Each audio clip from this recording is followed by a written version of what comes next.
The self-written letters, An Ordinary Life. My name is Alex, a freelance writer living in a quiet suburb on the outskirts of Seattle, Washington. My life could be summed up in repetitive routines, waking up at 7 a.m., brewing a strong black coffee, sitting at my old oak desk by the window to type away. The two-story rental house I've occupied for over 3 years sits at the end of a narrow cul-de-sac, surrounded by tall evergreens and the distant hum of traffic from the highway. I have no family nearby, no close friends, just stacks of old books on the shelves and unfinished manuscripts on my computer. As a writer specializing in short horror stories, I'm used to conjuring up bizarre scenarios, but they always stay on the page, never bleeding into reality. That was my safe world, where everything could be controlled with a keyboard and imagination.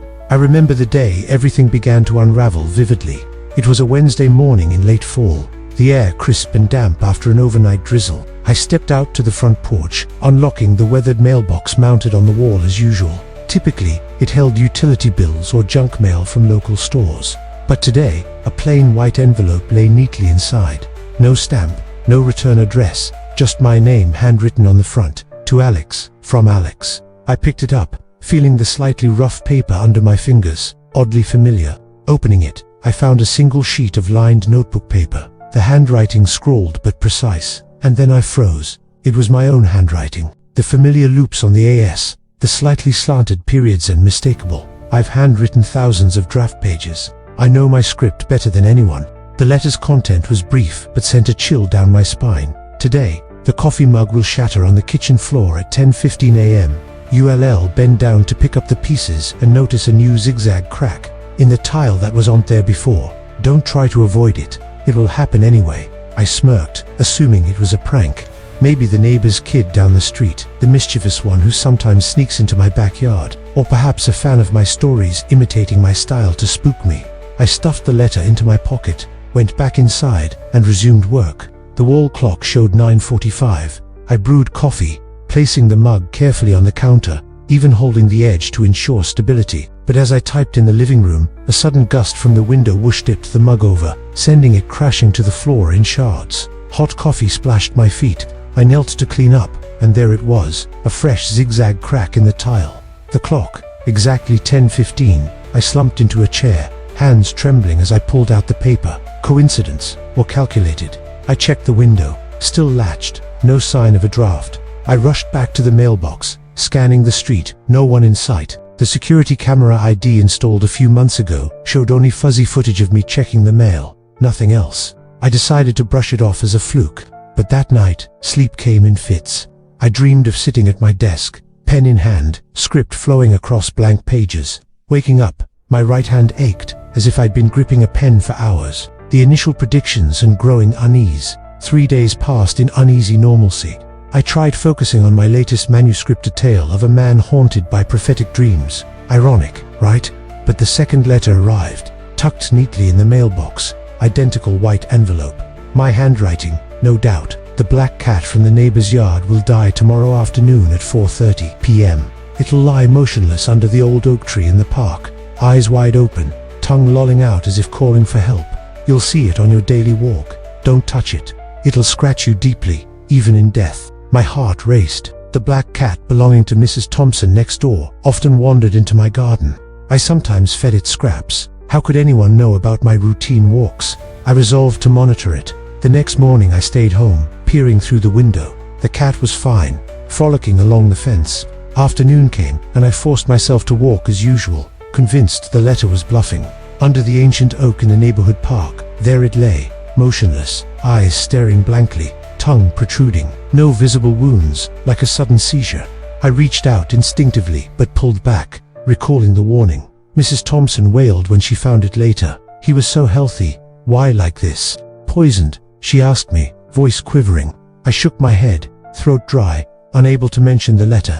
From then on, the letters came more regularly, like an inescapable curse. Every 2 or 3 days, always in the mailbox by morning, they described trivial yet eerily accurate details. Today, rain will start at exactly 2 p.m., despite the forecast calling for clear skies. You'll forget your umbrella at the desk and get drenched. Sure enough, I checked the weather app Sunny, but rain poured right on cue, umbrella left behind. Or, a call from an unknown number at 9 p.m.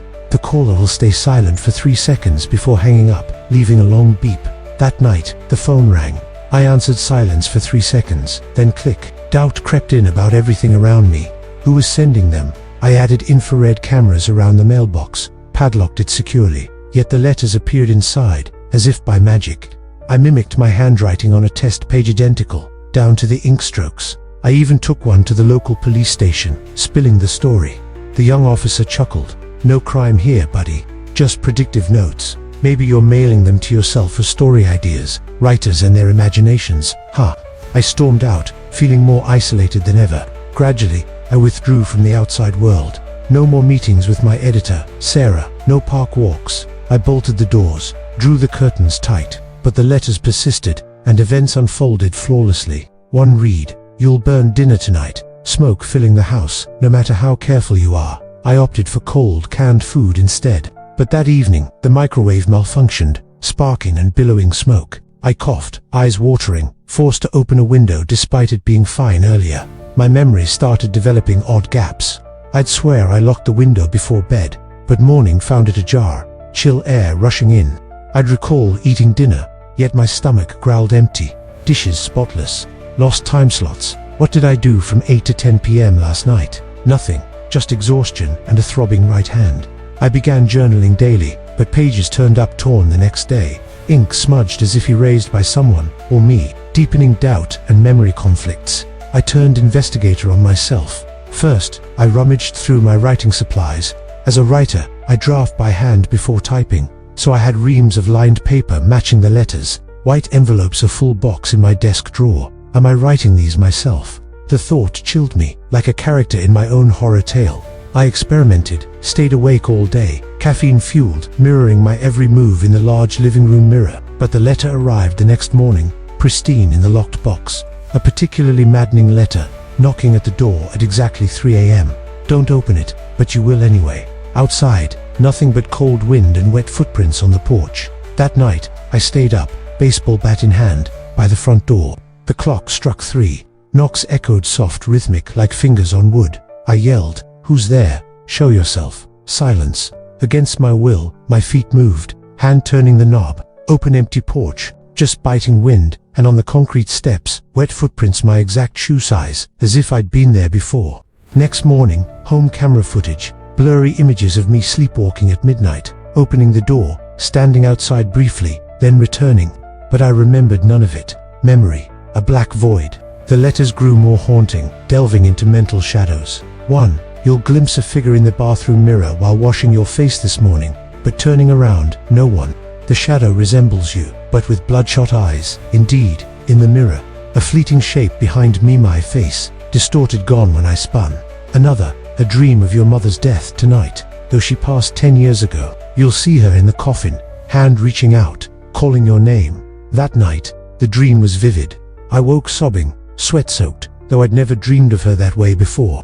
I phoned my only old friend, spilling everything. He laughed. "You've been writing too much horror. It's messing with your head." See a shrink, but his tone echoed my own late-night thoughts. I hung up, convinced everyone was in on it. Isolation intensified. No leaving home, doors triple-locked, blinds down, groceries delivered contactless.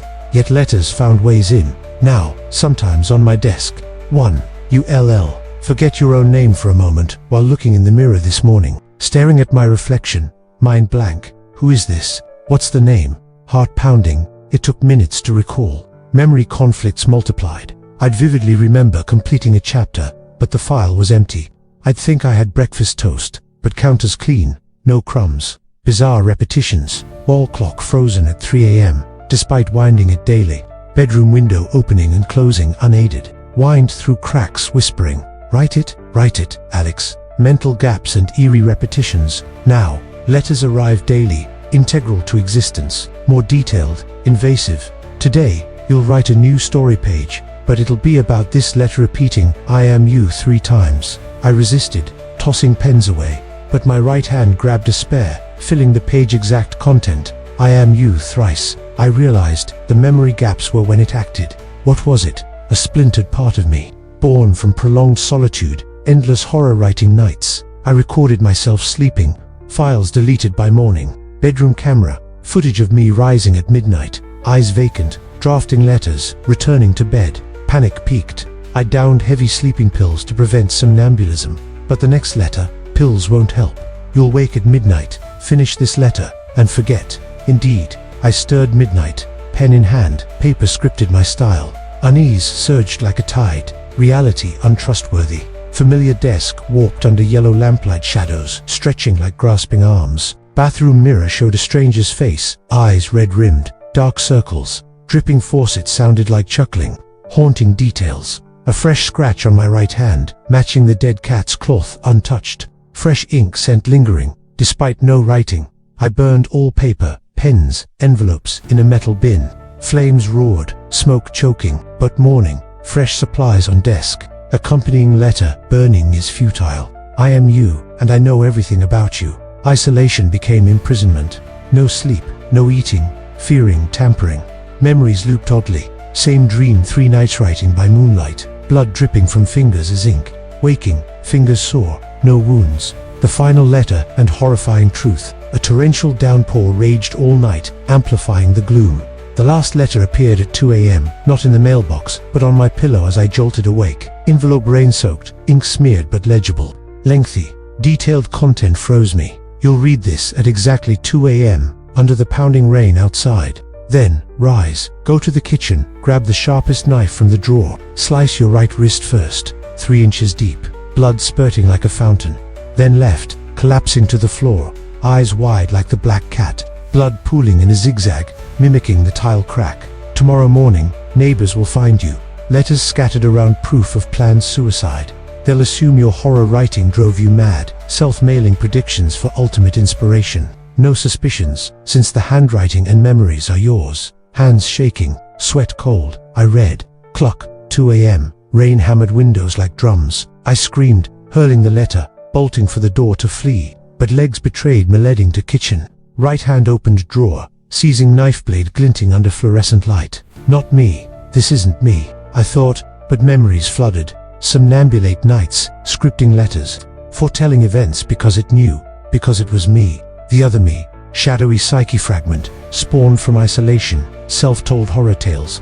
It manipulated memories, filling voids with illusions, breeding reality and hallucination fused inseparably. Am I dead already, or scripting this in dream? Knife pressed to right wrist, first blood drop, warm. I laughed maniacal, twisted grin, terror not from gore or external ghosts, but absolute loss of control, when memory betrays. Actions alien. Future preordained by the other me lurking in darkness. Morning, they'll discover me on kitchen floor, eyes staring, and letters continue not for me, but someone else. Someone reading this, starting to doubt themselves. Message from the shadows. Alex's story isn't mere horror. It's a warning about humanity's deepest fear, losing command over one's mind. When reality blends with delusion, memories contradict and unreliable. One plummets into isolation's abyss, unease seeping through tiniest details. No graphic blood, no manifested monsters, just internal erosion of doubt, prompting what's real, what's false, and perhaps, in each shadow, an other me waits to script fate.